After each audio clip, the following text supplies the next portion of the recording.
ये बात तब की है जब मेरी उम्र 10-11 साल की थी। तो मैं अपने पिताजी के साथ गोरखनाथ मठ में रहता था। मेरे पिताजी घरवारी साधु थे और संत निवास में उस समय हम लोगों को वो रहने का आवास मिला था। हम लोगों का आवास कई बार कई जगह बदला और ये उस समय जो है वो हम लोग उसमें रहते थे, वही संत निवास में रहते थे। तो संत निवास में 2 तल्ला था। नीचे वाले तल्ले में लगभग ये अच्छी तरह के याद नहीं, शायद 10 कमरा नीचे था और 10 कमरा ऊपर था।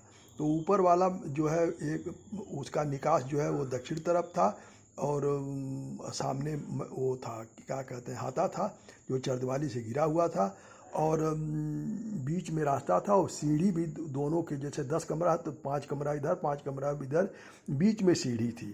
तो उसी सीढ़ी से जो है वो के दोनों तरफ 5-5 कमरे थे। तो ऊपर वाला कमरा जो था, जो पूरब वाला हिस्सा था, तो वो उसमें चाचा जी रहते थे। वो बंगाली थे, वो भी घरबारी साधु थे। वो अपने पत्नी बच्चों के साथ रहते थे। उनके जो है कोई संतान नहीं थी। उनके बहन का जो है वो लड़का था, खोखा था, वो उसका नाम खोखा था। वो जो है वो वहाँ वो चाचा जी जो है वो ऊपर वाले में रहते थे। तो चाचा जी को हम समझते हैं कि हम चाचा जी सब लोग तो कहते थे, महंत जी भी चाचा कहते थे, बड़े महाराज जी चाचा कहते थे, छोटे महाराज जी, सभी लोग संत लोग या जो सभी लोग उनको चाचा कहते, लेकिन कोई देखा नहीं था उनको।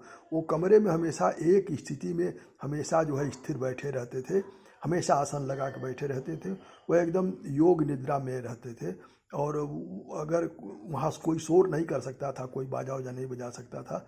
वो एकदम शांत वहाँ बैठे रहते थे, एक ही स्थिर। वो पश्चिम तरफ मुँह करके, एक तख्ता था, उसी तख्ता पर बैठे रहते थे पलथी मार करके।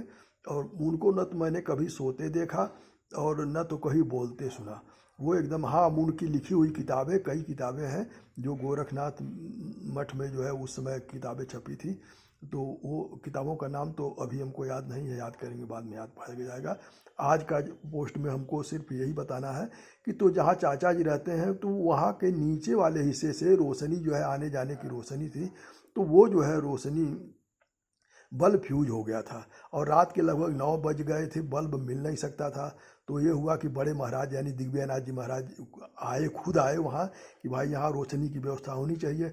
और उन्होंने कहा भाई बल्ब नहीं है तो कहीं से दूसरे जगह से बल्ब निकाल के लगाओ। तो मैंने बल्ब को देख लिया था। वो बल्ब जो था एक तरफ से उसका फिलामेंट जुड़ा था, एक तरफ से खुला था। तो मैंने देख लिया, मैंने कहा जुगाड़ से बल्ब जल सकता है। तो मैंने कहा कि महाराज जी मैं इस बल्ब को जला दूंगा।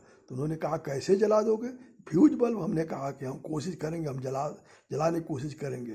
तो कहे कि कैसे जलाओगे? हमने कहा कि यहाँ चढ़ने के लिए कुछ इंतजाम हो जाता हो। तो उन्होंने कुछ इंतजाम किया, शायद मेजोज मंगाया या जैसे भी है, वहाँ मैं उस पर चढ़ गया और चढ़ करके मैंने धीरे से एक तरफ तो उसका फिलामेंट जुड़ा था, एक तरफ नहीं जुड़ा था। तो उसको मैंने धीरे से दूसरे तरफ उस पर ऐसा सेट किया कि वो फिलामेंट जा करके दूसरे तरफ वाले तार पर जो है वो जिस तार से ज्वाइंट होता है उस पर लग गया। मैंने धीरे से बल्ब लगा दिया और वो जब ऑन किया तो बल्ब जल गया। महाराज जी इतना खुश हुए, वो खुशी हमको आज तक याद है। और जो है वो तो वो ये कहने का मतलब ये है कि ये बचपन की बात है, महाराज जी की बात, हम लोग किस तरह से रहते थे और हम लोगों का समय कैसा था, एकदम घरेलू था। हर बात में खाना खाने के लिए पूछते थे, खाना खाए हो कि नहीं खाए, जाओ खाना खा लो।